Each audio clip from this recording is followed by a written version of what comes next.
কিন্তু একই অভিযোগ আছে। ছাত্রদল কিন্তু আজকে নির্বাচন কমিশন ঘেরাও করে রেখেছিল, আমি জানি না এখন তাদের অবস্থান আছে কিনা।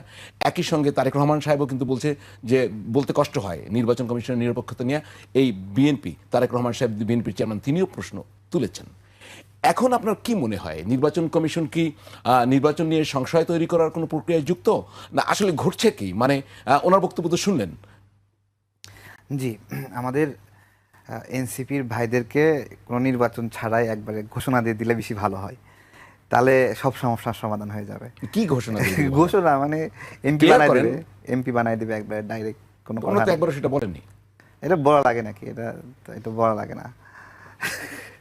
আমি কেন বলতেছি দেখেন, আপনার হলো আমরা তো এই গভর্নমেন্টকে একটা স্পেশাল গভর্নমেন্ট বলি, তাই না? স্পেশাল ক্যারেক্টারের গভর্নমেন্ট না, সংবিধান বা বিভিন্ন ব্যাখ্যায় আমরা তো স্পেশাল ক্যারেক্টার কেন? এটা গণ অভ্যুত্থান পরবর্তী সময়ের একটা, তার মধ্যে স্পেশাল একটা বিষয় ঘটনা ঘটেছে যে আমাদের উপদেষ্টারা কোনোদিন নির্বাচন করতে পারে না, কিন্তু আমাদের একজন উপদেষ্টা সে নির্বাচনে অংশ নিচ্ছে।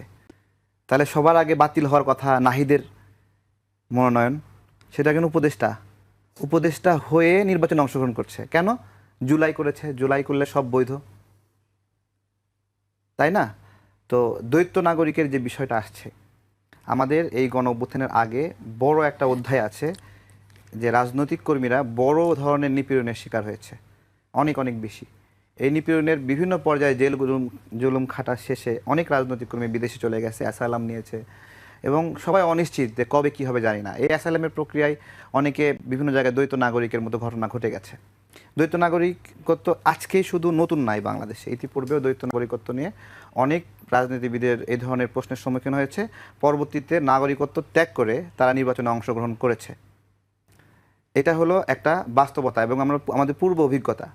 তাহলে যদি স্পেশাল টাইম হিসেবে একটা স্পেশাল নির্বাচন হিসেবে নাগরিকত্ব ত্যাগ করে না, নাগরিকত্ব ত্যাগের আবেদন করে, একটু ক্লিয়ার করে। হয়তো আবেদন করে, একটা প্রক্রিয়ার মধ্যে ত্যাগ হয় না, কিন্তু হ্যাঁ, আবেদনেই ত্যাগ হয় না, কিন্তু আবেদন করে সেটাকে আমি একটু ছেড়ে আপনাকে দিচ্ছে, একটু ওই প্রক্রিয়ার মধ্যে প্রবেশ করা। আবেদন করে উনি নির্বাচন করলেন, পরে নির্বাচনে যদি উনি ইলেক্টেড না হন, তো আবেদনটা প্রত্যাহার করার কিন্তু আইনগত আবার সুযোগ আছে, কিন্তু নাগরিকত্ব বহাল রাখলেন। তো দেখা গেল যে পাশ করলে আমি নাগরিকত্ব ত্যাগ করব, আর পাশ না করলে ত্যাগ করবো না। আমি একটু বলি আপনাকে, একটা প্রশ্ন করে ফেলি, যে আবার দেখা গেছে যে হ্যাঁ উনি নির্বাচিত হলেন, তখন প্রমাণ হলো তিনি দ্বৈত নাগরিক, তখন এটা নিয়ে মামলা করতে হয়। এই মামলায় আল্লাহর রহমতে 5 বছর চলে যায়। এই 5 বছর দেখুন, আমি বলছি যে এই যে আবেদন করলো, আবেদনের পরে আচ্ছা ধরেন কেউ একজন দ্বৈত নাগরিকত্ব না, সে এমপি হয়ে গেছে, দ্বৈত নাগরিকত্ব ছাড়া এমপি হয়ে গেছে, এমপির মেয়াদ শেষে সে দ্বৈত নাগরিকত্ব গ্রহণ করছে, তার ভবিষ্যৎ দ্বৈত নাগরিকত্ব গ্রহণ করার কারণে মানে অতীত এমপি তো বাতিল হয়ে যাবে কিনা? সেটা তো হবে না, সেটা তো হবে না। পরে উনি আর এমপি নির্বাচন করতে পারবেন না। হ্যাঁ, সেটাই বলতেছি, আমাদের সমস্যা কি যে একজন এমপি সেজন্য দ্বৈত নাগরিক না হয় নাকি?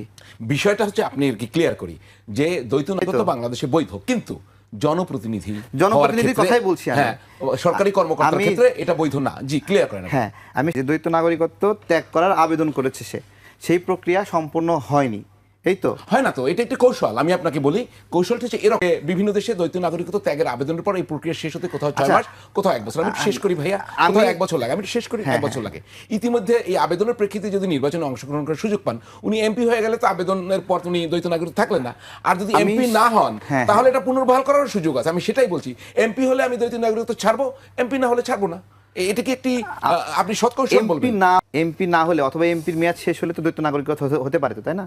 সেটাও আমি সেটাই বলছি। দেখুন, আমাদের এই সময়টাতে একটা বড় জুলুমের সময় গেছে, যেই জুলুমের সময়ে রাজনৈতিক কর্মীরা বিশ্বের বিভিন্ন জায়গায় অবস্থান করেছে, সেই অবস্থানের প্রেক্ষিতে দ্বৈত নাগরিকত্ব পরিবেশ সৃষ্টি হয়েছে। আচ্ছা, আমি সেটার কথা বলছি।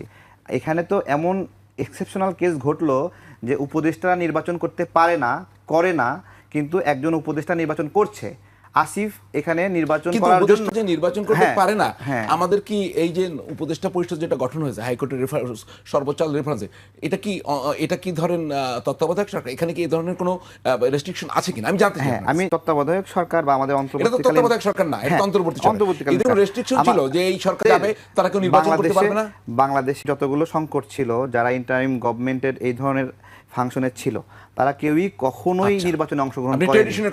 ট্রেডিশনের কথা বলছি, এটা নিয়ম আছে স্পষ্টভাবে। এবং এই গভর্নমেন্টের সময়ে চালাকি করে আমাদের এই যে আমাদের উপদেষ্টারা চালাকি করে এই গভর্নমেন্টের সময়ও একটা প্রস্তাবনা লিখিত আকারে হয়েছিল, সেটা খসড়াও বাইরে এসেছিল যে উপদেষ্টারা নির্বাচন করতে পারবে না, কিন্তু ওই যে মনের মধ্যে দুষ্টামি শয়তানি তারা নির্বাচন করবে, সেই কারণে এই স্বাভাবিক যে নিয়ম যা অন্য তত্ত্বাবধায়ক সরকারের ক্ষেত্রে মানতো, এই তত্ত্বাবধায়ক সরকারের ক্ষেত্রে সেটা মানতে দেয়নি, অন্তর্বর্তী সরকার। হ্যাঁ, এই অন্তর্বর্তীকালীন সরকারের ক্ষেত্রে সেটা মানতে দেয়নি। জি, তাহলে কি দাঁড়াচ্ছে এখন? আমি আপনাকে যে প্রশ্নটি করেছিলাম সেখানে ফিরে আসি। এনসিপি যদি নির্বাচন থেকে সরে যায়, কি দাঁড়াবে? দাঁড়াচ্ছে যেটা, যে কয়টা জোরাজোরি করে বাদ রাখতে পারে অতগুলোতে তারা আসন নেবে, এমনি তো পাবে না। মানে এনসিপি নির্বাচন থেকে সরে যায়, তাহলে নির্বাচনের কি অবস্থা হবে? এটা কি অংশগ্রহণমূলক হবে? এখন নির্বাচনে থাকা দরকার, এনসিপি থাকা দরকার, জামাত থাকা দরকার। এরকম করে বলাও ঠিক না যে অমুক চলে গেলে নির্বাচনের মতো হবে। আমি এই ধরনের অগণতান্ত্রিক কথা বলতে চাই না। আমি বলতে চাই সবাইকে নিয়ে নির্বাচন করতে হবে। এখানে যে নির্বাচনের মাঠ থেকে যে সরিয়ে দেওয়ার একটা প্রবণতা, একটা রাজনৈতিক কর্মী যে দীর্ঘদিন জেল জুলুম নিপীড়নের শিকার হয়েছে, তাকে সরিয়ে দেওয়ার জন্য যে যুদ্ধ, এই যে হাসনাত আব্দুল্লাহ যে যুদ্ধ করতেছে, লড়াই করতেছে, এতে ওর জনপ্রিয়তা, ও এখানে ফ্রি ফিল চাচ্ছে কেন? ও অনেক জনপ্রিয় না, অনেক সাহসী না, তাহলে ফ্রি ফিল কেন চাবে? প্রতিদ্বন্দ্বিতা করুক না। মুন্সি সেও তো একটা নিপীড়িত মানুষ, সে গণ-অভ্যুত্থানের আগে দীর্ঘ সময় নিপীড়নের শিকার হয়েছে না, তাহলে তাকে ঠেকাতে তার এত তৎপরতা কেন? মুন্সি সাহেবের দ্বৈত নাগরিকত্বের না সমস্যা, না, তার তো ঋণ খেলাপি। ঋণ আমাদের ঋণ খেলাপি যদি কোনো ব্যক্তি হয়, ঋণ খেলাপি হওয়ার জন্য কি ফাঁসি দেওয়া হয় নাকি? যে আপনি ঋণ খেলাপি, আপনাকে ফাঁসি দেওয়া হবে? সিস্টেম কি? সিস্টেম নির্বাচনে অংশ নিতে না, পারবে না। আমার কথা আগে শোনেন। ঋণ খেলাপি থেকে বাঁচার সিস্টেম কি? যে আপনি একটা ইনস্টলমেন্ট দিবেন, দুটো ইনস্টলমেন্ট দিবেন, দিয়ে আপনাকে ঋণ রিশিডিউল করবেন একটা নির্দিষ্ট অ্যামাউন্ট জমা দিয়ে। ঋণ রিশিডিউল করলে তো সরকার টাকা ফেরত পাবে নাকি? নাকি ঋণ রিশিডিউল না করে টাকা ফেরত পাবে নির্বাচন না? কমিশনই তো ওনার মনোনয়নের বৈধতা দেয়নি, এখন আপনি সেটা নিয়ে কেন কথা বলছেন? না না, এটা দেয়নি। এখানে হাসনার সামনে দাঁড়ায় আছে, হাসনাতের সামনে লজ্জা পাবে না, এই জন্য দেয়নি।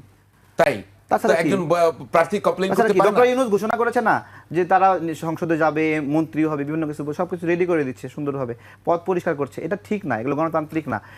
আমি সেম কথাই বলতেছি যে মুন্সি সাহেব এখানে মানে আটকা দিচ্ছে না শুধুমাত্র হাসনাতের জন্য, এরকম করা করে অন্য ক্ষেত্রে করবে না। আমি আপনাকে দায়িত্ব নিয়ে বলতেছি, অন্যের ক্ষেত্রে এটা করবে না, বুঝছেন? এবং এটা যখন যেখানে ঠেকানো দরকার সেখানে ঠেকাবে। এইটাই তো এই মানে জুলাই করে সব বৈধ নাকি বলেন? না, আমি আপনার কথা আপনি বলছেন করুক না, প্রতিযোগিতা করুক, জিতবে। ও তো অনেক জনপ্রিয়তা, ও কেন ভয় পাবে? এটা তো আমার প্রশ্ন।